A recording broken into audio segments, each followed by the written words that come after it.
Hello નમસ્કાર વિદ્યાર્થી મિત્રો, welcome to my YouTube channel. આજે આપણે મિત્રો ધોરણ 6 ની અંદર લેવાતી PSE પરીક્ષા જે છે એની અંદર ખાસ કરીને વિષય જે છે એ વિજ્ઞાન, તેનું આપણે આજે 1 થી 50 પ્રશ્નો જોવાના છે, જે તમે ઉપર થંબનેલમાં પણ જોયું છે. જે 1 થી 50 પ્રશ્નો તમારા કેવા હશે મિત્રો, તો કે મોસ્ટ IMP પ્રશ્નો હશે. કેવા પ્રશ્નો હશે મિત્રો? મોસ્ટ IMP પ્રશ્નો કે જે પરીક્ષામાં પૂછાવાની શક્યતાઓ ઘણી છે એવા જ પ્રશ્નો આપણે અહીંયા લીધા છે.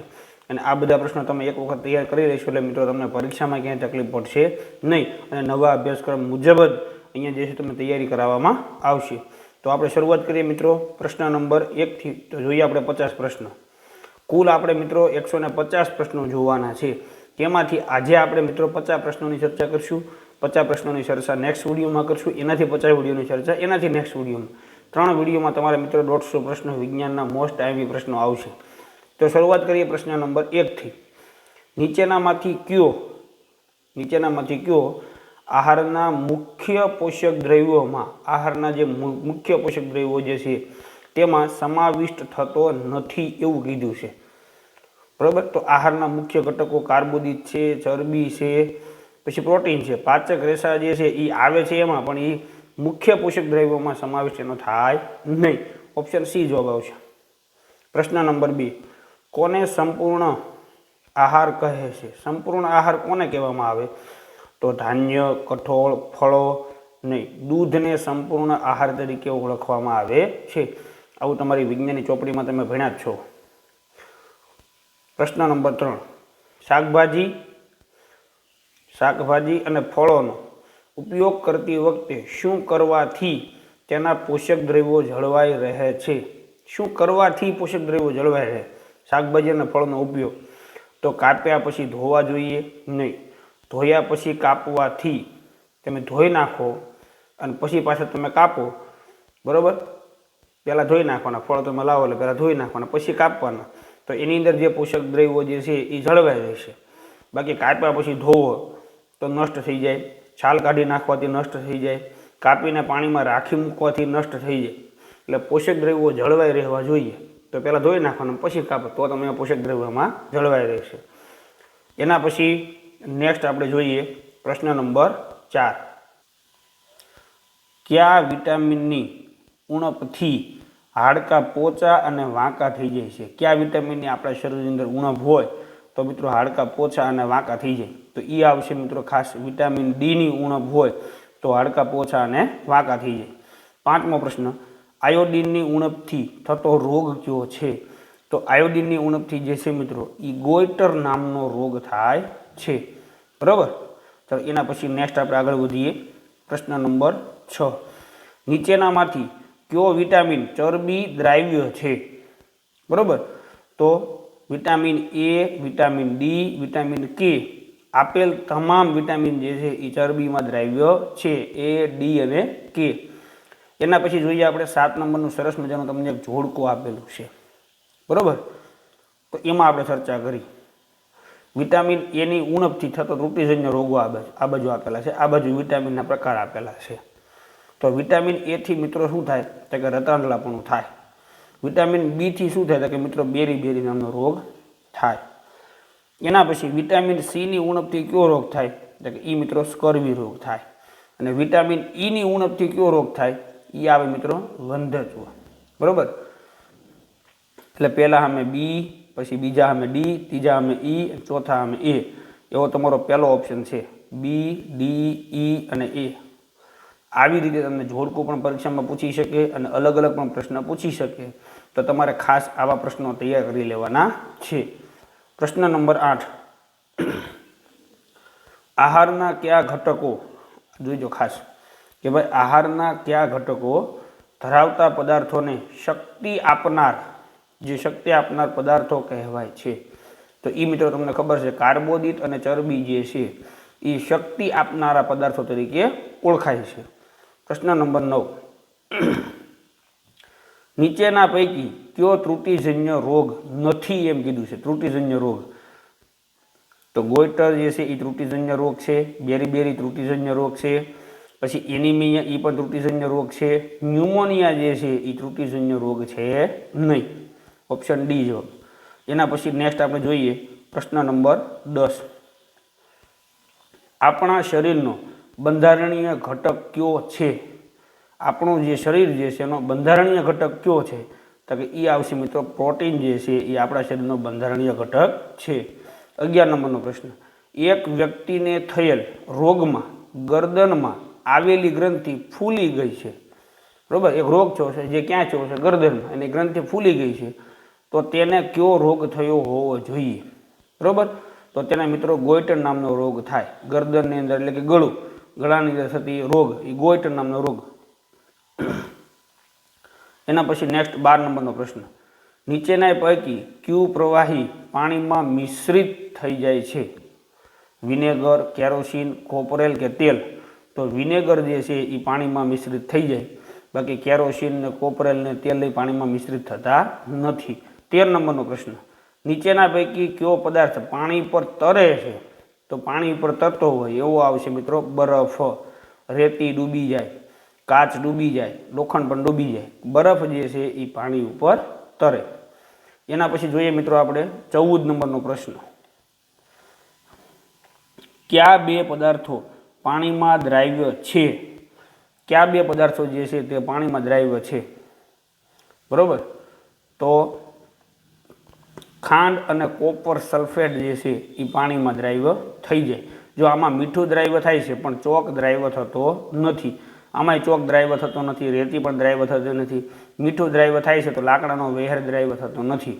બરાબર? જે બે પદાર્થો જે છે ખાંડ અને કોપર સલ્ફેટ એ બે પાણીમાં દ્રાવ્ય થઈ જાય છે. 15 નંબરનો પ્રશ્ન. ઘઉંના લોટમાંથી થૂલું દૂર કરવા માટે કયું સાધન વપરાય છે?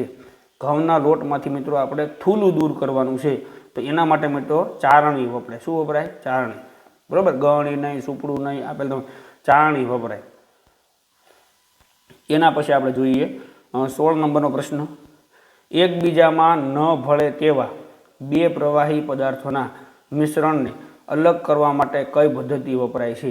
બરાબર? એકબીજામાં ભળે નહીં એવા બે પદાર્થો તમારે લેવાના, એકબીજામાં ભેગા થવા જોઈએ નહીં. આવું મિશ્રણ હોય તો એના માટે અલગ કરવા માટે કઈ પદ્ધતિ વપરાય? તો એ કહેવાય મિત્રો નિતારણ પદ્ધતિ દ્વારા એ બંને પદાર્થોને તમે અલગ કરી શકો છો. એના પછી 17 નંબરનો પ્રશ્ન. દરિયાના પાણીમાંથી શુદ્ધ પાણી મેળવવા કઈ બે પદ્ધતિઓ વપરાય છે? દરિયો જે છે એમાં ખારું પાણી છે, તો એમાંથી શુદ્ધ પાણી મેળવવું હોય તો એમાંથી કઈ બે પદ્ધતિઓ વપરાય? તો એમાં આવશે ઓપ્શન ડી જવાબ. એક તો બાષ્પીભવનની ઘટનાથી અને બીજું છે ઘનીભવન. બરાબર? પાણીનું બાષ્પીભવન થઈ વાતાવરણમાં જે છે ઉપરના વાતાવરણમાં ત્યાંથી પાછું એનું સંઘનન થઈ અને ઘનીભવન થઈને પાછું વરસાદ સ્વરૂપે પાછું પાણી આવશે અને વરસાદ સ્વરૂપે પાછું પાણી આવશે તો એ આપણે કેવું પાણી છે મિત્રો? શુદ્ધ પાણી છે. કેવું પાણી છે? શુદ્ધ પાણી. એના પછી નેક્સ્ટ આપણે જોઈએ 18 નંબરનો પ્રશ્ન. નીચેના પૈકી કયા પાણીમાં ખાંડ સૌથી વધુ ઓગળે છે? કયા પાણીની અંદર ખાંડ સૌથી વધારે ઓગળે? તો ગરમ પાણીમાં જે છે ખાંડ મિત્રો તમે ગરમ પાણીમાં નાખતા કરો એટલે ફટાફટ ઝડપથી ઓગળશે. એના પછી 19 નંબરનો પ્રશ્ન. એકબીજામાં ભળી ન શકે તેવા બે પ્રવાહી પદાર્થોનું મિશ્રણ નીચેના પૈકી કયું છે? એકબીજામાં ભળે નહીં તેવા. બરાબર? એકબીજામાં ભળવા જોઈએ નહીં. તો કેરોસીન અને પેટ્રોલને તમે ભેગા કરો તો એ ભળી જાય. પાણી અને દૂધ એ પણ ભળી જાય. પાણી અને આલ્કોહોલ એ પણ ભળી જાય. પાણી અને કેરોસીન એકબીજામાં ભળતા નથી. બરાબર? આવું આપણે મિશ્રણ ગોતવાનું હતું. 20 નંબરનો પ્રશ્ન. મની પ્લાન્ટ કયા પ્રકારની વનસ્પતિ છે? તો મની પ્લાન્ટ જે છે એ વેલા પ્રકારની વનસ્પતિ છે. બરાબર? મની પ્લાન્ટનો શું હોય? વેલો હોય. એના પછી આપણે જોઈએ 21 નંબરનો પ્રશ્ન કે ભાઈ નીચેના પૈકી કઈ વનસ્પતિ વૃક્ષ છે? નીચે જે આપેલા છે એમાંથી વૃક્ષ તરીકે કોણ છે? જામફળ, આંબો, જાસૂદ કે મહેંદી? તો એમાં આવશે મિત્રો આંબો જે છે એ શું છે? વૃક્ષ છે. 22 નંબરનો પ્રશ્ન. કોનું પ્રકાંડ ખોરાકનો સંગ્રહ કરે છે? ખોરાકનો સંગ્રહ કરતું હોય એવું પ્રકાંડ. તો બટાકા જે છે એ પ્રકાંડ દ્વારા ખોરાકનો સંગ્રહ કરે છે. ગાજર મૂળ દ્વારા આવે, શક્કરિયું મૂળ દ્વારા આવે, બીટ પણ મૂળ દ્વારા આવે. તો બટાકા જે છે એ પ્રકાંડ દ્વારા ખોરાકનો સંગ્રહ કરે છે. 23 નંબરનો પ્રશ્ન. વનસ્પતિ દ્વારા થતી પ્રકાશ સંશ્લેષણની ક્રિયામાં કોની જરૂર નથી? બરાબર, કોની જરૂર નથી એવું કીધું છે. કોની જરૂર હોય તો સૂર્યપ્રકાશની જરૂર પડે. બરાબર, એના પછી હરિતદ્રવ્યની જરૂર પડે, એના પછી CO2ની જરૂર પડે, ઓક્સિજનની જરૂર આપણે પડતી નથી. બરાબર, ઓક્સિજન તો એ મુક્ત કરે છે, ઓક્સિજનની જરૂર પડતી નથી પ્રકાશ સંશ્લેષણની ક્રિયામાં. ચાલો 24 નંબરનો પ્રશ્ન. પુષ્પનો કયો ભાગ પરાગનયન માટે કીટકોને આકર્ષવાનું કાર્ય કરે છે? કયો ભાગ? બરાબર, કે જે તમને ખબર છે કે એના ફૂલને આપણે શું કહીએ છીએ મિત્રો? દલપત્ર. ઉપરની પાંદડીઓ જે છે એ કેવી હોય છે? સુગંધીદાર હોય છે. જે કીટકો જે છે મધમાખીઓ એવા, બરાબર, એને આકર્ષવાનું કાર્ય કરે. તો એનો કયો ભાગ આવશે? દલપત્રનો ભાગ. 25 નંબરનો પ્રશ્ન. સ્ત્રી કેસરના સૌથી નીચેના ફૂલેલા ભાગને શું કહે છે? સ્ત્રી કેસરનો સૌથી નીચેનો ફૂલેલો ભાગ હોય એને શું કહેવાય મિત્રો? તો કે એને કહેવાય બીજાશય. શું કહેવાય? બીજાશય કહેવાય. એના પછી નેક્સ્ટ આપણે આગળ વધીએ. 26 નંબરનો પ્રશ્ન. કઈ વનસ્પતિને તેના મૂળ સાથે સહેલાઈથી ઉખેડી શકાય છે? બરાબર, મૂળ સાથે સહેલાઈથી ઉખેડી શકાય એવી કઈ વનસ્પતિ છે? તો કે એ આવશે મિત્રો બાજરી. કઈ આવશે? બાજરી. બાકી કરેણ, જાસૂદ ને તુલસી એના મૂળ સાથે સહેલાઈથી ઉખેડી શકાય નહીં. 27 નંબરનો પ્રશ્ન. નીચેના પૈકી કયા ભાગ આગળ ખલદસ્તા સાંધો છે? તો આપણો ખભો જે છે એ જગ્યા પર ખલદસ્તા સાંધો છે. એના પછી 28 નંબરનો પ્રશ્ન. ડોક અને શીર્ષના જોડાણ આગળ બનતો સાંધો કયા પ્રકારનો છે? આપણી ડોક જે છે અને માથું, શીર્ષ એટલે શું થાય? માથું. એની આગળ એ બેને જે જોડે છે ના કયા પ્રકારનો સાંધો આવેલો છે? તો ના આવેલો છે મિત્રો ઉખળી સાંધો આવેલો છે. કયો સાંધો આવેલો છે? ઉખળી સાંધો. ઓપ્શન સી જવાબ તમારો અહીંયા આવશે. ચાલો એના પછી નેક્સ્ટ આપણે જઈએ 29 નંબરનો પ્રશ્ન. પાંસળી પિંજર કોની સાથે જોડાયેલું છે? પાંસળી પિંજર જે આપણું જે છે કોની સાથે જોડાયેલું છે? તો એ મિત્રો કરોડ સ્તંભ જે આપણા ખભાના પાછળના ભાગમાં આવેલી છે. બરોબર, ટૂંકમાં પાછળ વચ્ચે જે આવેલી છે કરોડ સ્તંભ, એની સાથે પાંસળી પિંજર જોડાયેલું છે. એના પછી નેક્સ્ટ 30 નંબરમાં તમને પાછું મિત્રો જોડકું આપ્યું છે. બરોબર, આ બાજુ તમને વંદો, અળસિયું, ગોકળગાય, સાપ, આ બાજુ વલયો, કવચ, લાંબો કરોડસ્તંભ, 2 જોડ પાંખો, 3 જોડ પગ, એવું તમને આપેલું છે. તો જોઈએ આપણે વંદો જે છે એની સામે આવશે મિત્રો ડી, કે ભાઈ 2 જોડ પાંખો ને 3 જોડ શું હોય? પગ. હવે જોડ આપેલી છે એટલે તમારે સમજવાનું, એટલે કે 2 જોડ એટલે 4 પાંખો, 3 જોડ પગ એટલે 6 પગ. બરાબર, એક જોડમાં 2 હોય. પછી બીજું અળસિયું જે છે એમાં શું હોય મિત્રો? વલયો હોય. એના પછી ગોકળગાય જે છે એના પર શું આવેલું હોય મિત્રો? કવચ આવેલું હોય. કારણ કે એ છે ને મિત્રો સાવ નાજુક છે, જેના પર પગ મૂકો તો એ મરી જાય, ટૂંકમાં છેપાઈ જાય છે, એટલે હાવ હાડકા વગરનું પ્રાણી છે, સૂક્ષ્મજીવ. સાપનું શું હોય મિત્રો? તો કે લાંબો કરોડ સ્તંભ હોય. તો આમાં તમારે આવો જવાબ આવશે મિત્રો ઓપ્શન ડી. તમે જોઈ શકો છો. મેં તમને અહીંયા જોડકા એટલા માટે જોડ્યા છે કે તમે એને પર્સનલ એક વ્યક્તિ દીઠ તમે એને યાદ રાખી શકો કે કોનામાં શું હોય. બરાબર, ચાલો એના પછી આપણે નેક્સ્ટ 31 નંબરનો પ્રશ્ન. આવા જોડકાવાળા પ્રશ્નો તમારે ખાસ ધ્યાનમાં રાખવા, કારણ કે આવા પ્રશ્નો વધારે પૂછાશે જોડકાવાળા, અને અલગ અલગ રીતે પણ તમને પૂછી શકે. સાપ વિશે નીચેના પૈકી કયું વિધાન સાચું નથી? એ આપણે ગોતવાનું છે. બરાબર, સાપ વિશે કયું વિધાન સાચું નથી એ ગોતવાનું છે. તો હાડકા નથી, આ વિધાન સાચું નથી. એનામાં હાડકા હોય છે. પગ નથી, એ વિધાન સાચું છે. પછી સીધી રેખામાં ગતિ કરતો નથી, એ વિધાન પણ સાચું છે. કરોડ સ્તંભ હોય છે, એ વિધાન પણ સાચું છે. હાડકા નથી, એ વિધાન કેવું છે? ખોટું છે. આપણે સાચું નથી ને એ ગોતવાનું છે. એટલે કે હાડકા તો એનામાં છે જ તે. ચાલો એના પછી 32 નંબરનો પ્રશ્ન. આપણા શરીરની મુખ્ય ધરી કોને ગણવામાં આવે છે? આપણા શરીરની મુખ્ય ધરી કોને ગણવામાં આવે? તો એ આવશે મિત્રો કરોડ સ્તંભને મુખ્ય ધરી તરીકે ગણવામાં આવે છે. ચાલો એના પછી નેક્સ્ટ 33 નંબરમાં પ્રશ્નમાં આપણે આગળ વધીએ. નીચેના પૈકી કયા અવયવમાં સૌથી ઓછા ચલ સાંધા છે? ઓછા ચલ સાંધા આવેલા છે. બરાબર, કયા અવયવની અંદર? તો એમાં આવશે મિત્રો ખોપરી જે છે એની અંદર ચલ સાંધા ઓછા આવેલા છે. બરાબર, એના પછી 34 નંબરનો પ્રશ્ન. કયા સજીવને પગ નથી, હાડકા નથી, બાહ્ય કંકાલ નથી, પરંતુ સ્નાયુઓ છે? બરાબર, જો પગ પણ નથી, હાડકાં પણ નથી, બાહ્ય કંકાલ પણ નથી, પરંતુ શું છે ખાલી સ્નાયુઓ આવેલા છે એવું કયું સજીવ છે એ આપણે ગોતવાનું છે. સાપ, માછલી, અળસિયું કે ગોકળગાય? તો આમાં આવશે મિત્રો અળસિયું જે છે એની અંદર સ્નાયુઓ ખાલી આવેલા છે, બાકી પગે નથી, હાડકાંય નથી, બાહ્ય કંકાલ પણ છે નહીં. ચાલો એના પછી નેક્સ્ટ આપણે જોઈએ 35 નંબરનો પ્રશ્ન. પર્વતો પર કઈ વનસ્પતિ ઉગે છે એ આપણે ગોતવાનું છે પર્વત ઉપર. તો પર્વત ઉપર જે છે મિત્રો ઓક, પાઇન અને દેવદાર નામની વનસ્પતિઓ તમને જોવા મળે છે. બીજા સત્રમાં તમારે પહેલો જ પાઠ શરૂઆત થાય છે. 36 નંબરનો પ્રશ્ન. કયા જળચર પ્રાણીનું શરીર બોટ આકારનું નથી એવું કીધું છે? બરોબર, તો માછલીનું છે, વહેલનું છે, ડોલ્ફિનનું છે, ઓક્ટોપસ જે છે એનું શરીર જે છે એ બોટ એટલે કે હોડી જેવા આકારનું છે નહીં. ચાલો એના પછી નેક્સ્ટ આપણે જોઈએ 37 નંબરનો પ્રશ્ન. બર્ફીલો દીપડો એ કયા પ્રદેશનું પ્રાણી છે? તો બર્ફીલો દીપડો જે છે મિત્રો એ પર્વતીય પ્રદેશનું પ્રાણી છે. 38 નંબરનો પ્રશ્ન. કઈ વનસ્પતિના ફૂલો માત્ર રાત્રે જ ખીલે છે? બરોબર, તો રાત્રે જ ખીલતા હોય એવી વનસ્પતિ છે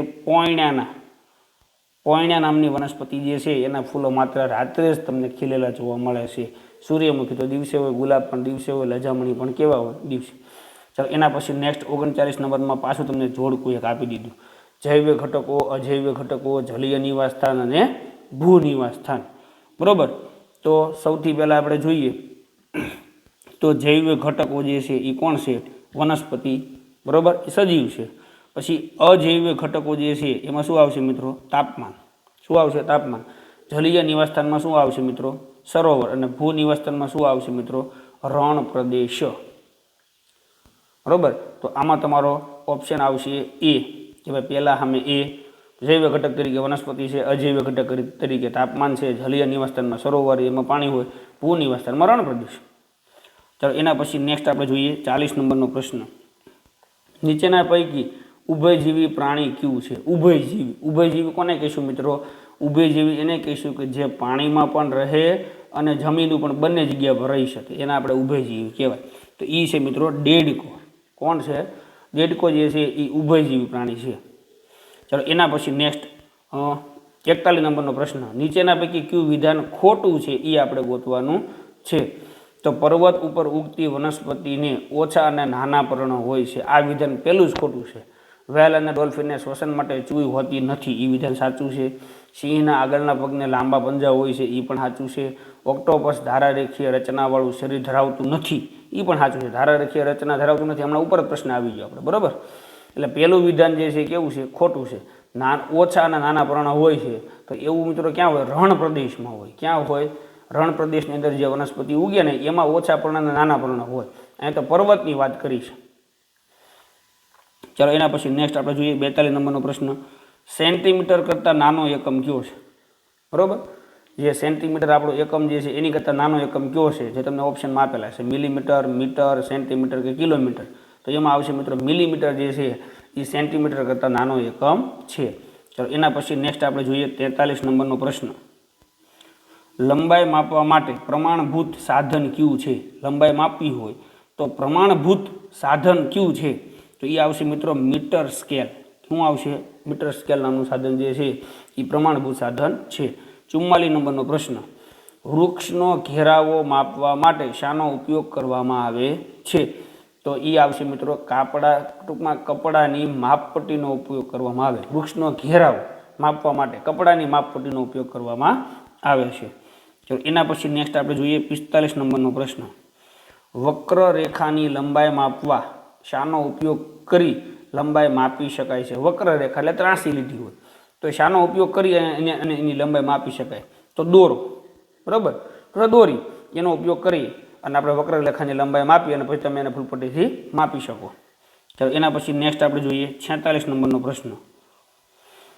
શાની શોધ થવાથી ચંદ્ર અને મંગળ પર જવું શક્ય બન્યું? શેની શોધ થઈ તો ચંદ્ર અને મંગળ ઉપર જવાનું શક્ય બન્યું? તો કે એ અવકાશયાન નામના સાધનની શોધ કરી એટલે આપણે ચંદ્ર અને મંગળ ઉપર જઈ શકીએ છીએ. એના પછી આપણે જોઈએ મિત્રો 47 નંબરનો પ્રશ્ન. સુપરસોનિક વિમાન એટલે શું? સુપરસોનિક વિમાન વિશે આપણે કહેવાનું છે. તો કે અવાજની ઝડપ કરતાં વધુ ઝડપે ઉડતું વિમાન એને સુપરસોનિક વિમાન કહેવાય. બરાબર, લડાયક વિમાન, પછી વાદળ કરતાં વધુ ઊંચાઈએ ઉડતું વિમાન, 1000 કિમી પ્રતિ કલાકની ઝડપે ઉડતું વિમાન. સુપરસોનિક વિમાનની લાક્ષણિકતા આ છે કે અવાજની ઝડપ કરતાં પણ વધારે ઝડપી ઉડે છે. ચાલો એના પછી આપણે જોઈએ 48 નંબરનો પ્રશ્ન. નીચેનામાંથી કયા પદાર્થનો પડછાયો પડે નહીં? કયો પદાર્થ એવો છે કે જેનો પડછાયો તમને ન પડે?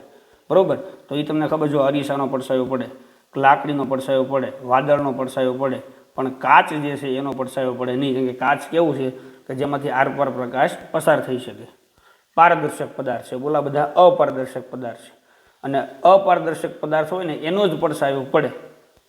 નીચેના પૈકી કયો પ્રકાશનો કુદરતી સ્ત્રોત છે?